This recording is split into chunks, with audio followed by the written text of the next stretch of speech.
Wallace Auburn Hills, pardon. Les Wallace, les gars, on est obligé de revenir dessus. C'est l'un des plus grands règnes, ou plutôt des équipes l'une des plus régulières de toute la période Team Duncast.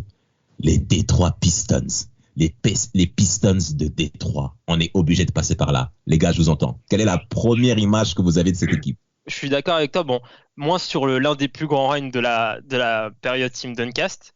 Mais c'est vrai que c'est cool de revenir sur ce genre d'équipe parce que précédemment on a parlé des Big Three, des équipes qui gagnaient avec un gros Big Three, et là c'est un peu une équipe qui joue un peu sans superstar, hein. Il n'y a pas de Big Three ou même de superstar seul. C'est plus un collectif avec une grosse cohésion d'équipe. Donc il fallait qu'on parle de cette équipe. Moi, Pistons à la base, ça m'évoque le meneur que j'ai placé devant Stockton. Oh Ça m'évoque ça.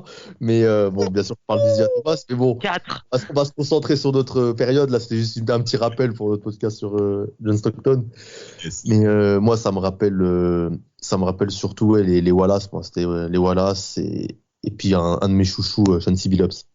Ah, c'est l'un de tes chouchous. C'est l'un de Ouais. tes chouchous. Pourquoi tu l'aimes justement comme ça, Chauncey Billups? Qu'est-ce qu'il a Justement, c'est un joueur qui est très sous-coté, qui pète pas de mine, qui n'est pas hype, qui n'est pas un mec qui a un style surdimensionné par rapport à l'époque où il y avait des meneurs qui justement se faisaient remarquer pour ça, mais qui était d'une efficacité où partout où il est allé, il a été dominant, même quand il arrive après Ouais, son après. passage aux Pistons, il les emmène en finale de conf, aux Clippers, il est bon aussi. Et pour moi, peut-être l'élément majeur de cette équipe. Ouais, clairement, tu peux le dire, hein, c'est l'élément majeur, hein. Et en plus, il arrive à Détroit, un peu avec une étiquette. Quand il arrive à Détroit, il a un peu cette étiquette de bust parce qu'il a été tradé plusieurs fois avant d'arriver à Détroit. Ouais. Il passe par Denver, par Minnesota, et au bout d'un moment, on lui a collé l'étiquette de bust, hein. Ouais, Ouais, c'était très, très, très compliqué. Bon, on reviendra justement sur le cas de Chauncey Billups et son arrivée aux Pistons. Mais avant cela, il faut quand même mentionner ce qui s'est passé parce que auprès de nos auditeurs. Là, on est sur la période concrètement des Pistons qui remonte. On va revenir un peu en arrière, les gars, entre 95 et 2000 avec un joueur majeur du côté de Détroit qui s'appelle Grant Hill. Alors malheureusement, Grant Hill, il devait être le successeur de Michael. exactement, que la NBA a présenté comme étant le successeur de Michael. Au niveau des stats, en tout cas, joueur très complet, magnifique, mais les Pistons de Détroit échouent régulièrement en playoff. 4 défaites au premier tour lors des 5 dernières épisodes playoff pour Détroit, et notamment une saison où ils ne sont même pas qualifiés. Mais en 2000, il se passe quelque chose d'important. C'est que tu as le public de Détroit qui est quand même marqué, hein, Samuel, là, par ce qui s'est passé. Un certain Joe Dumars prend sa retraite, un grand joueur justement compère de fameux Isiah Thomas que tu places devant John Stockton à juste titre, hein, je te contredirai pas, tu as quand même raison quelque part. Mais Joe Dumars prend sa retraite et devient general manager. Alors la conversion se passe plutôt bien, ok, donc il prend un poste important dans la franchise et il décide quelque chose d'important, c'est de trader Grant Hill. Parle-nous-en, Samuel. Il trade Grant Hill contre Ben Wallace et Chucky Atkins. Donc c'était pas à l'époque, on peut se dire maintenant que d'échanger contre Ben Wallace c'était une bonne idée. À l'époque, Ben Wallace il n'était pas annoncé pour faire la carrière qu'il a fait. C'était un peu, on se débarrasse de Grant Hill parce que Grant Hill c'était un peu devenu une galère. D'accord, il y avait quand même beaucoup de blessures et d'ailleurs après la suite a donné raison à Strait parce qu'il s'est jamais relevé. Il s'est reblessé à volonté au Magic et au final on n'aura jamais vu son duo avec T-Mac. Yes. Et du coup, Ben Wallace arrive et puis il ramène un côté dynamique à cette équipe et puis ça match totalement avec la ville de Détroit et le côté bad boy qui est dans les gènes, parce qu'il a vraiment amené ce côté défensif, ce côté fort au rebond, puissant, Big Ben, quoi. C'était vraiment l'image de cette équipe, quoi. L'image de la ville, même l'image de cette équipe. Ouais, exact. l'image de la ville. À l'époque, il y avait Eminem et Ben Wallace. Pas mal de le mentionner, pas mal. Rafik, ton point là-dessus? Vraiment, Joe Dumars a eu le nez creux en faisant ça. Aussi, le Magic était désireux était vraiment très désireux de créer un duo, voire un Big Three, avec avec Grant Hill, T-Mac, et ils songeaient à ramener un gros pivot. Ils avaient songé à Tim Duncan. Ils voulaient faire quelque chose de très gros, les Magic. Au final, c'est passé à côté. Il s'est passé à côté. Et même pire que ça, les Pistons, à chaque fois qu'ils vont rencontrer le Magic sur la période qu'on va traiter, ils vont bosser le Magic. À juste titre. Oui, mais en plus, c'est toujours c'est du 4-0, 4-1 à chaque fois. Hein. C'est du sale qu'ils font les Pistons au Magic. Et Dumars fait encore d'autres gros coups. On pense à Rip Hamilton qui est drafté par les Wizards en 7e choix en 99. Il est recruté, enfin il est drafté pour le projet Wizards. Mais entre-temps, il y a Michael Jordan qui fait son retour aux Wizards, ce qui pousse les Wizards à trade Hamilton pour laisser de la place à MJ, l'entourer de joueurs vétérans. Et donc on a ce trade où les Pistons envoient Brian Cardinal, Jerry Stackhouse et Varda. Je ne me rappelle absolument pas de ce joueur. Contre Hubert Davis, Bobby Simmons et Rip Hamilton. Yes, mais c'est surtout Jerry Stackhouse qu'il faut retenir dans ce trade, parce que Jerry Stackhouse sort d'une saison exceptionnelle en termes de chiffres. Hein. Samuel qui le clashait, Jerry Stackhouse, Stack Break, tout ça, parce que c'est un croqueur, c'est vrai. Mais il fait une saison 2000-2001 à plus de 29 points par match. Franchement, c'était quand même inattendu de sa part d'avoir autant scoré, mais les Pistons ne sont pas performants. C'est la première année de Joe Dumars au poste de dirigeant de GM, et les Pistons font un 32-50 défaites, un truc comme ça, ils ne sont pas en playoff. Et l'été 2001, par contre, est fédérateur, parce qu'il y a quand même l'arrivée de monsieur Rick Carlisle au coaching, qui aujourd'hui chauve au Mavs. À l'époque, c'était pas le cas. Hein. Donc, pour dire ça à nos plus jeunes auditeurs qui nous écoutent, c'était pas le cas du tout. Ensuite, été 2002, comme tu l'as dit, Rafik, il y a quelque chose d'important qui se passe. Rip Hamilton, qui échangeait avec Jerry Stackhouse. Alors, ce qui est intéressant avec Joe Dumars, qui est un peu l'homme fil rouge de toute cette période des Pistons, c'est qu'il va rappeler des joueurs qui sont très mal vus par le public, qui sont très mal vus par les médias et qui vont clairement se relancer aux Pistons. Parce que l'été 2002, on peut en parler. Il s'est passé des choses, notamment Chauncey Billups, Samuel. C'est ça, il y a Chauncey Billups qui arrive, puis il y a donc le trade de Stackhouse Richard et il y a la sélection en 22e position de Tayshaun Prince.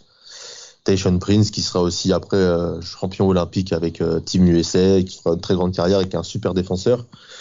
Et donc, avec ces arrivées-là, les Pistons deviennent des candidats sérieux à l'Est et enfin passent le premier tour des playoffs à l'issue de la saison après les 5 échecs que tu as mentionné auparavant et font une saison à plus de 50 victoires. Exact. Une saison à plus de 50 victoires. C'est même là des grands retournements de situation parce que ils affrontent en playoff 2002. Bon, alors ils perdent en demi-finale de conférence, c'est vrai, face aux Celtics de Boston, tout à fait. Avec un gros Paul Pierce. Yes. Continue, Rafik, vas-y. Non, mais avec un gros Paul Pierce, un duo Paul Pierce-Walker qui gère la série, mais dans cette série, je retiens un game. Il y a eu un game qui s'est terminé sur le score de 64-66. C'était vraiment la première. 64-66. Oh là là. Les scores de handball. Mais même en Pro A, c'est un match très défensif, 64-66 en Pro A.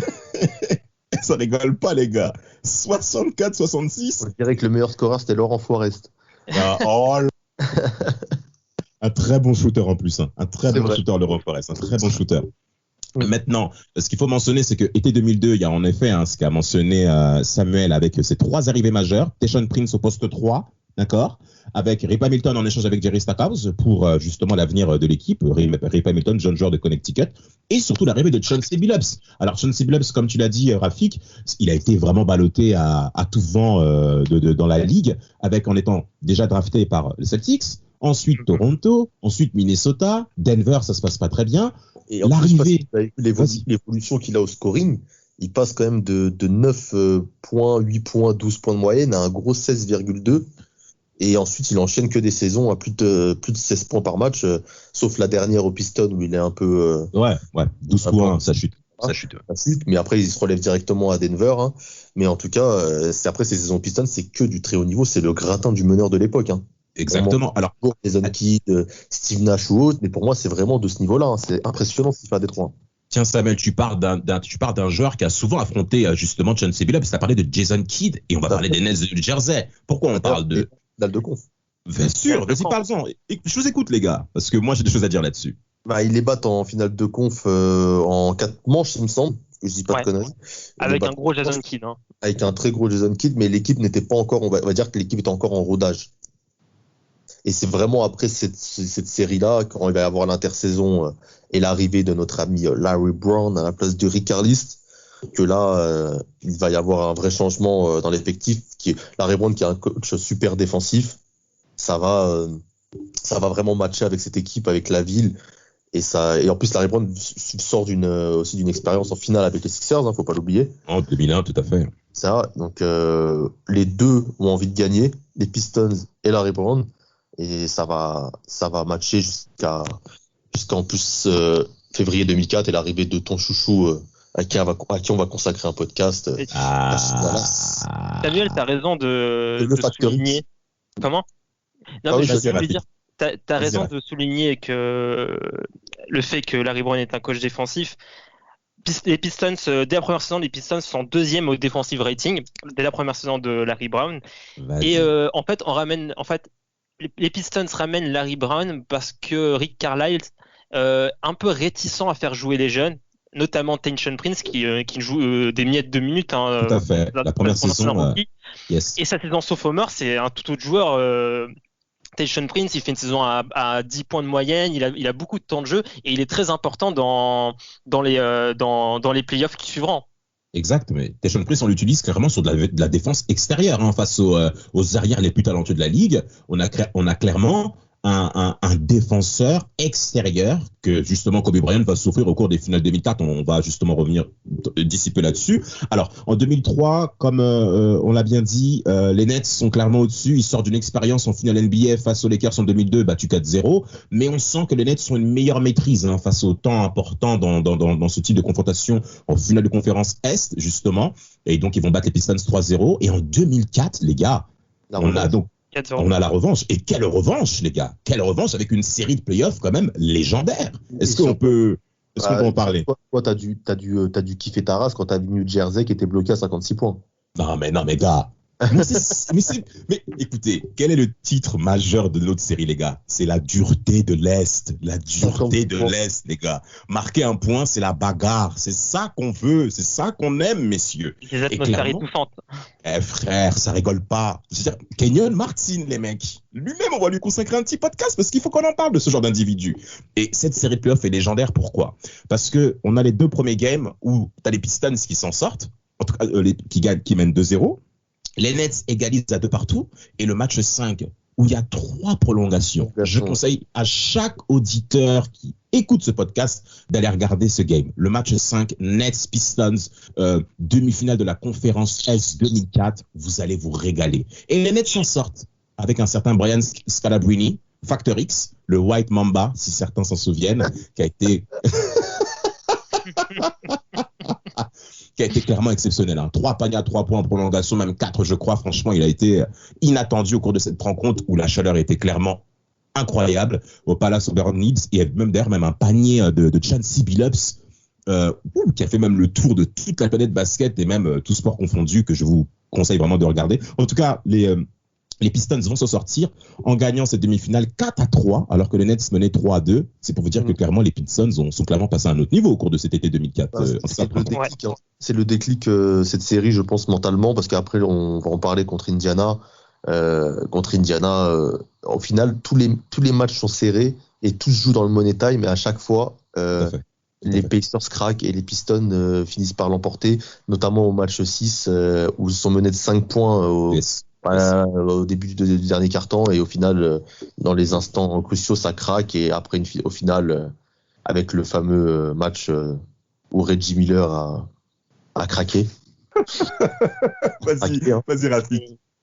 Mais vraiment, on a encore une série où on a des scores, mais la plus grosse marque, elle a 85 points.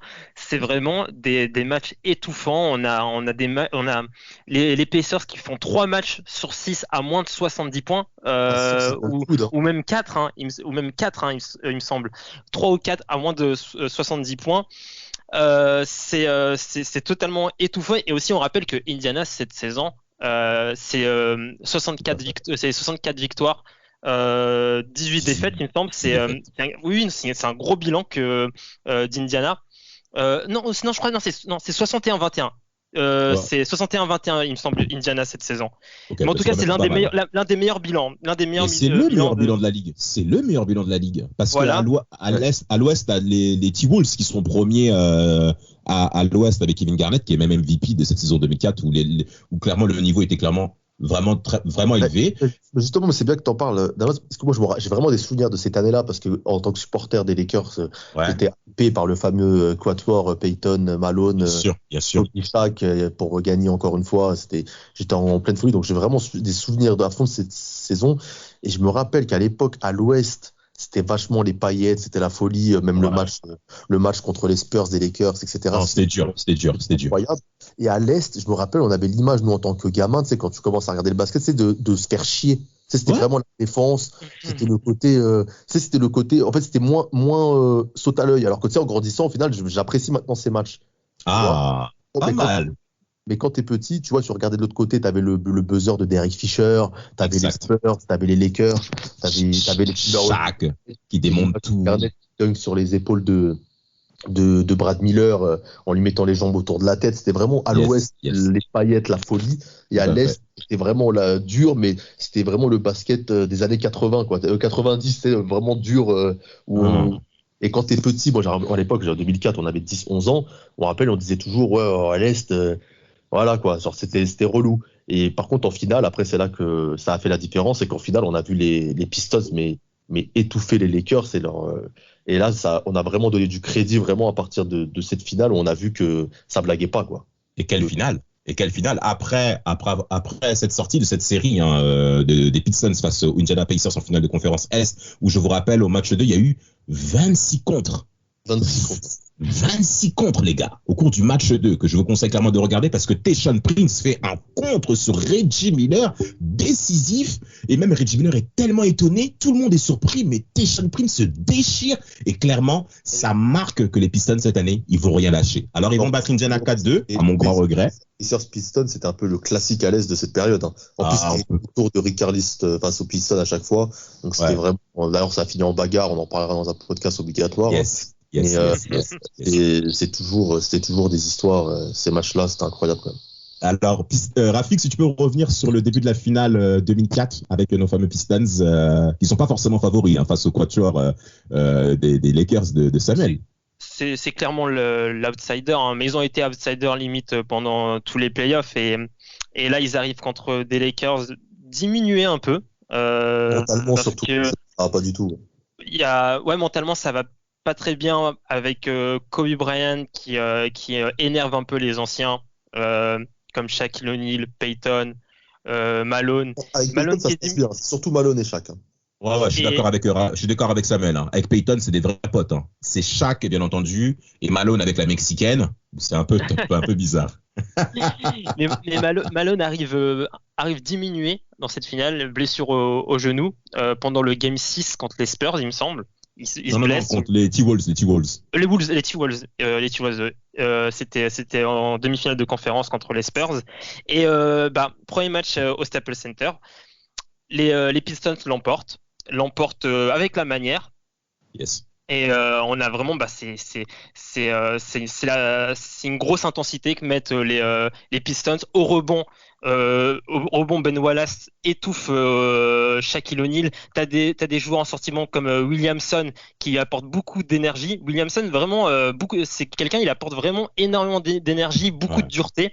Et des histoires d'orteil aussi à cette époque-là. Oh, exactement. Ça à l'orteil, donc il n'était pas à 100%. En final, on a vraiment vu dans cette finale la différence entre un collectif qui voulait gagner et des individualités qui jouaient chacun pour leur gueule en soi. Mais Shaq fait malgré tout, excuse-moi de te couper Rafik, mais Shaq fait malgré tout une très bonne finale. Hein, si vous regardez ses stats, Ah, Parce que c'est Shaq.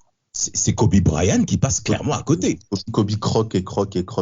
Vas-y, Samuel, on a envie de t'écouter là-dessus. Vas-y, mon Lakerman, vas-y. Il a mangé la balle, en fait. La balle, il l'a dévorée. C'est-à-dire que même les gars ont dit que Shaq avait charrié sur ça à l'époque en disant que, enfin, il y a quelques temps, là, il avait dit que si Kobe avait pris moins de shoot, on aurait gagné un titre de plus. Mais après, j'ai envie de dire qu'à l'époque, Malone était quand même en phase descendante, Peyton aussi, ils étaient vraiment venus là pour accrocher une bague la dernière, et Shaq n'était pas à 100% non plus. Donc j'ai même envie de dire, je pense que si Kobe avait moins shooté, ça aurait pas changé grand-chose. Je pense que cette année, elle a un peu mal tourné depuis le départ. Parce qu'au début, c'était inarrêtable, les Lakers, au début de cette saison-là. Tout à fait. Et après, il y a eu des histoires qui se sont mêlées à ça, judiciaires, le viol, il partait dans le Colorado, je crois dans l'Arizona, Kobe, c'était pour régler cette histoire qui est assez complexe. Voilà. Donc après, ça voilà. Et puis cette finale, en fait, moi, j'y croyais plus. J'ai commencé à y recroire quand comment ça s'appelle, quand les Lakers ont gagné au buzzer contre les Spurs. Je me suis dit, peut-être un déclic, ça va peut-être faire un truc. Oui, mais voilà. Ça l'a fait, hein. Ça l'a fait. Mais en finale, en face, c'était plus fort. Les Pistons étaient trop forts défensivement, collectivement. Chacun respectait son rôle. Et puis à côté de ça, tu avais des mecs comme Hamilton et Billups qui offensivement prenaient feu. Et ça faisait la différence. Clairement. Et même Phil Jackson disait que pour lui, ces joueurs, les joueurs des Lakers ne prenaient pas au sérieux les Pistons. Donc après ce titre-là, ça enchaîne sur 2005 avec l'objectif du back-to-back. Mais malheureusement, il y a cette bagarre en début d'année qui va un peu freiner tout ça, mais ils vont quand même aller jusqu'en finale une nouvelle fois. Alors, Samuel, pour terminer avec les playoffs 2004, les finales 2004, t'as Chauncey Billups qui est MVP des finales NBA, faut quand même le mentionner, qui a été le plus régulier au cours de ces finales, avec un Gary Payton qui était aux abois, qui était contrairement en fin de carrière, et Chauncey Billups l'a bien fait remarquer que c'était clairement la fin. En tout cas, les Pistons sont champions. À la surprise générale, c'est vrai, mais quand on regarde les 5 matchs, parce qu'ils gagnent 4-1 quand même ces finales, on s'aperçoit qu'il n'y avait pas photo. Et ça marque quand même un arrêt par rapport à nous, jeunes. Moi, à l'époque, je faisais le lien avec le foot, parce que tu avais champion d'Europe, tu as eu la Grèce. La Ligue des Champions, tu as eu Porto. Donc même au niveau du foot, au niveau du basket, les deux sports chéris que de l'époque. De underdog. Voilà, c'est ça. Il y avait que Michael Schumacher en Formule 1 qui remportait tout, mais ça on le sait. Mais par contre, tout le reste, qui a gagné. Exact.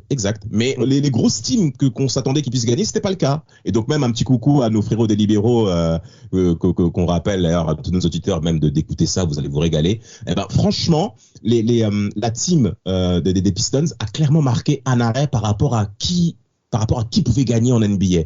On s'arrêtait clairement sur les Lakers, les Spurs, mais là, ils sont clairement tombés sur plus fort. Et en 2005, comme tu l'as dit, il y a eu cette fameuse bagarre qui est arrivée, les gars. Mais par contre, un point important à vous dire par rapport à cette finale 2005. Alors, les Pistons s'en sortent à l'Est de manière très chanceuse à l'Est. Très chanceuse à l'Est, il faut le dire. Il faut le dire. Parce que les Heat sont vraiment très forts cette année-là. D'ailleurs, je les trouve plus forts en 2005 qu'en 2006 au départ. Ah ouais? Ouais, je les trouve vraiment très forts en 2005. Wade est impressionnant. Il y avait les deux Jones là qui étaient forts à 3 points. Ouais. C'était impressionnant. Et le problème, ils mènent 3-2 la série. Ça. Ils mènent 3-2 la série, sachant que Shaq est blessé une partie de la série. Surtout Dwayne Wade. Et Wade est absent le match 6. Tout à fait. Il joue le 7 sous infiltration. Exact. On le pique au match 7. Ils mènent 3-2 et au final, les deux matchs que perdent les Heat, c'est parce que Wade n'est pas là ou n'est pas à 100%. On est d'accord. Au final, les Heat ne perdent jamais cette série-là. Bon, après, ils vont se rattraper l'année d'après.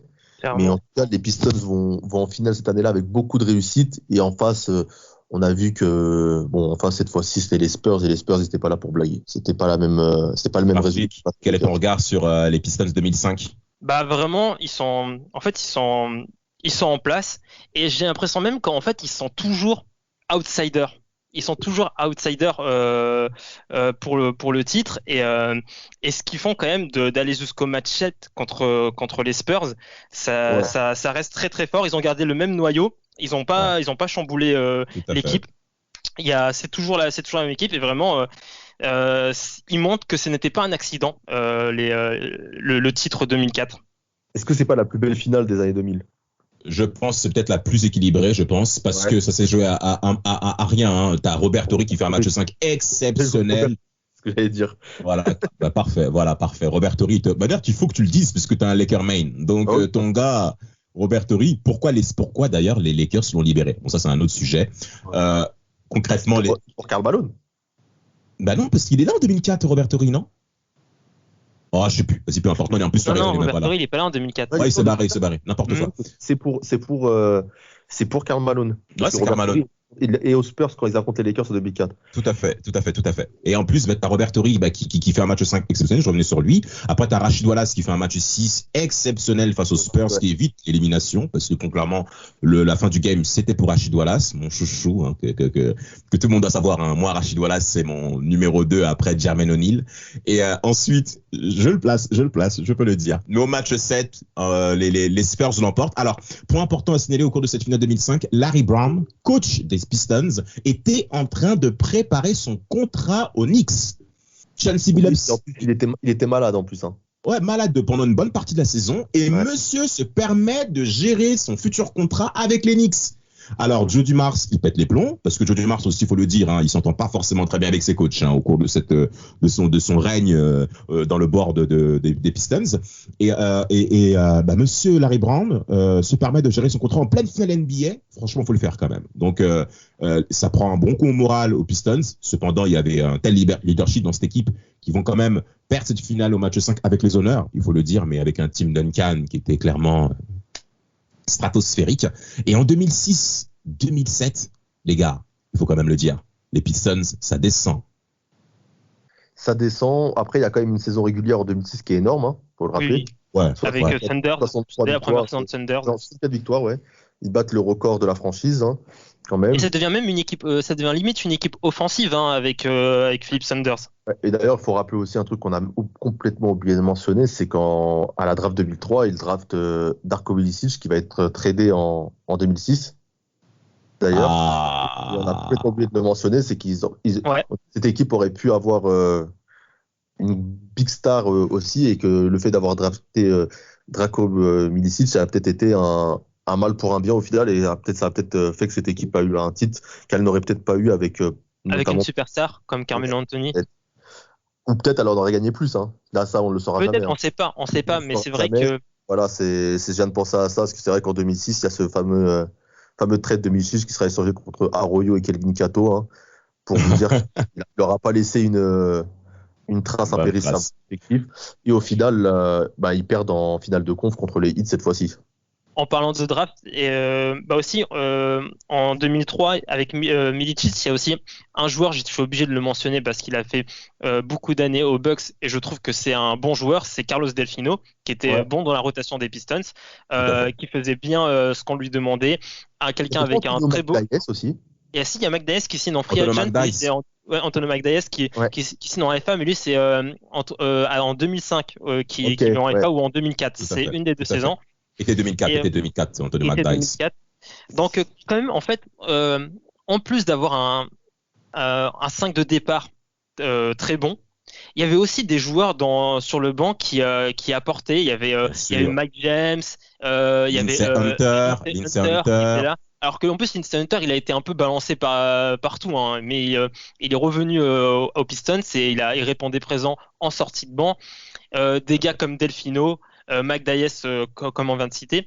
Donc, même le banc des Pistons, c'était bon. Il était très bon. 2006, ils sont bons. Hein. 2006, ils sont bons. Ils ont quand même souffert. Ils ont souffert contre les Cavs quand même. Même si le premier tour, ils éliminent les Bucks. Un FIC 4-1. Deux fois sur la période, 2 fois 4-1. Mais c'est l'équipe des Bucks, il n'y a que Michael Redd, il n'y a personne sinon. C'est vrai. Il galère contre les Cavs de James, qui a monté sur le bout de son nez. Puis ensuite, il y a la revanche en finale de conf. Et là, cette fois-ci, Wade et Shaq ont décidé de terminer ça. Alors moi, j'ai une théorie par rapport à. Je vais faire le lien entre la draft 2003 et justement les affrontements échecs des Pistons en 2006, en 2007 et en 2008. Parce qu'en fait, en draftant Carmelo Anthony, donc vous avez forcément une force de scoring impressionnante, que ce soit dans la peinture ou que ce soit à l'aile et surtout à mi-distance. Surtout à l'époque. Surtout à l'époque, tout à fait. Carmelo Anthony fait 2-8, ok. Carmelo Anthony, il arrive dans une équipe dans laquelle il y a déjà une structure, où il y a des leaders, où il y a des personnes à forte personnalité. Je pense pas qu'il aurait fait le malin comme il a fait à Denver. Parce que quand tu as affaire à des mecs comme Larry Brown, Rashid Wallace, Chauncey Billups, Ben Wallace, qui est l'image de la structure de la ville, À un moment, t'es peut-être fort à l'université, mais avec ce type de vestiaire, tu fais moins le malin, mon pote. Je pense, en tout cas, c'est ce que je pense. Et en plus, la concurrence était quand même moins dense à l'Est, où à l'époque, il y avait vraiment les Pacers en face et qu'il n'y avait personne jusqu'à l'arrivée justement de Wade au Heat.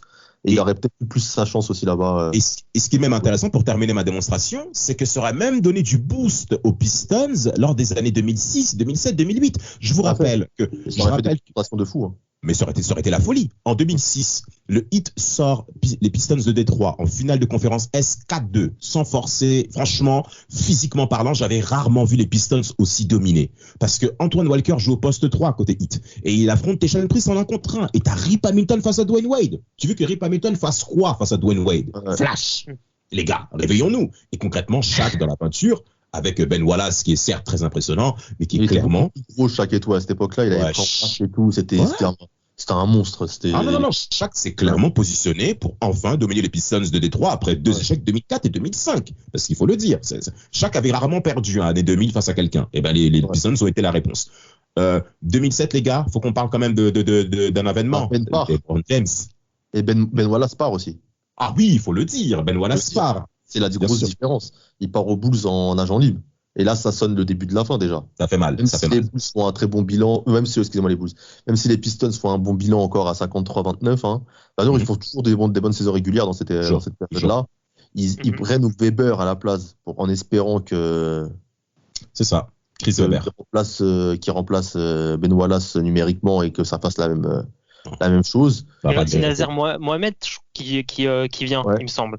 Tout à fait. En plus, ça commence bien les playoffs. Quand tu bats 4-0 les Magic et 4-2 Chicago, on se dit encore que les Pistons, malgré qu'ils vieillissent, malgré que c'est une fin de cycle, malgré Ben Wallace en moins, que ça reste un favori pour la finale. Mais là, je te laisse la parole, Damas, pour rendre un hommage au T'es un gamin, frère, t'es un gamin. Parce que tu sais très bien que même moi-même, cette défaite, je l'ai mal vécue. Hein. Les Pistons, je les supporte pas. D'ailleurs, ils ont frappé mon Indiana 2 fois, donc c'est pas méga. Mais ça m'a fait mal quand même de les voir perdre comme ça en 2007. Déjà, le départ de Ben Wallace m'a quand même touché, parce que c'était clairement l'identité de l'équipe, de la ville, de la franchise, on a bien compris. Mais son départ marque quand même la fin de quelque chose côté Pistons. Et en 2007, t'as LeBron James qui marque les 25 derniers points de son équipe lors du match 5. Exceptionnel. Les Pistons mettent 2-0 au cours de cette finale à l'Est. Lors des 2 premiers matchs, ils ont réglé ça rapidement. Et étonnamment, les Cavs reviennent à 2-2. On s'attendait que les Pistons puissent gagner au moins un match dans l'Ohio. Ça n'a pas été le cas. Et LeBron James au match 5, il nous a tous réglés. Et c'est là clairement qu'il s'est positionné comme étant le futur grand joueur de la ligue qu'il a actuellement. 25 points d'affilée, vous vous rendez compte? 25 points d'affilée, les gars. Mais oui, mais c'est le seul qui marque dans les 2 prolongations. Ouais, c'est incroyable. C'est vrai qu'il joue avec des sacrés plots quand même. Mais c'est impressionnant. Il joue avec des Pavlovic. Bon, il y a Ilgauskas qui est là. Il y a Eric Snow. Il y a Drew Gooden. Il faut que je me retrouve son nom, lui. Williams. Non, Darren Gibson. Il shooté à 3 points. Darren Gibson. Ouais, Daniel Gibson. Ouais. C'est ça. Ouais, Gibson. Oui, Gibson, mais Gibson. il fait, dans cette série, il me semble qu'il fait un gros match à 30 points, 30. Ouais. Le mec est performant. Le mec est clairement performant lors d'un game qui a permis aux Cavs de Larry Hughes aussi. Oui, Larry Hughes était là, bien sûr. Très bon défenseur. Oui, il était là. Ouais, l'ex à Kelly Roland, bien sûr. Ah oui, Anderson Varejao. Varejao. Ouais, avec sa grosse touffe. La brésilienne, Varejao. Mais les Pistons vont s'incliner en finale 2007. Alors après, 2008, on sent quand même que c'est la fin d'une ère. Et encore une fois, en finale de l'Est. Donc c'est quand même impressionnant de faire des finales de conférence tous les ans depuis 2003. Hein. 2003, c'est que des finales de conf. Oui, c'est 6 finales de l'Est d'affilée avec 2 victoires. Avec 2 victoires et 4 défaites, c'est quand même pas mal. Et en 2008, il tombe. On peut dire aussi, un truc qu'on peut dire aussi, c'est que c'est une équipe qui jamais n'a déçu.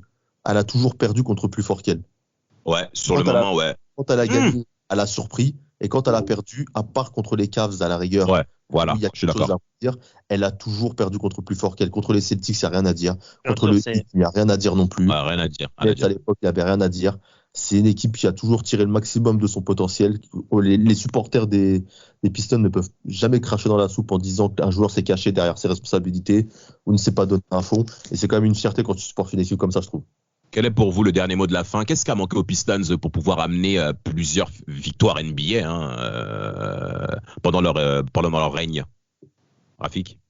Bah honnêtement, peut-être une superstar, mais capable d'être au service du collectif, capable d'être unselfish, parce qu'il y a beaucoup de joueurs unselfish dans cette équipe de Détroit.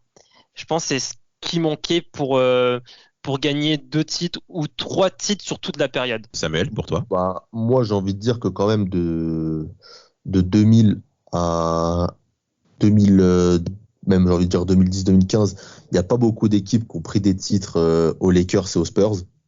Et que les Pistons en ont fait partie sans avoir de star, c'est quand même très impressionnant. Donc ça sera ça mon mot de la fin. Et puis que dédicace à Allen Iverson qui a signé quand même aux Pistons après c'était. Alors, il n'a pas signé, il a été tradé, il a été échangé avec Chauncey Billups. Et bon, c'était vraiment le signe que c'était la fin. J'ai un autre mot de la fin par rapport à cette équipe. Il faut savoir aussi que la salle Auburn, il n'y avait pas beaucoup de personnes qui allaient dans ce stade, dans cette salle. Les Pistons, c'était l'une des salles avec le moins d'affluence sur l'année. Et sur cette période de 2002 à 2008, même jusqu'à 2009-2010, bah, c'est la salle avec la plus forte affluence sur l'année. Waouh. Et une fois que cette ère s'est terminée, la salle est revenue parmi les salles les moins affluentes de la NBA. Et pourquoi, pour terminer le mot de la fin, Joe Dumars a fait de très mauvais choix et Mehdi Sayar sera là pour le témoigner.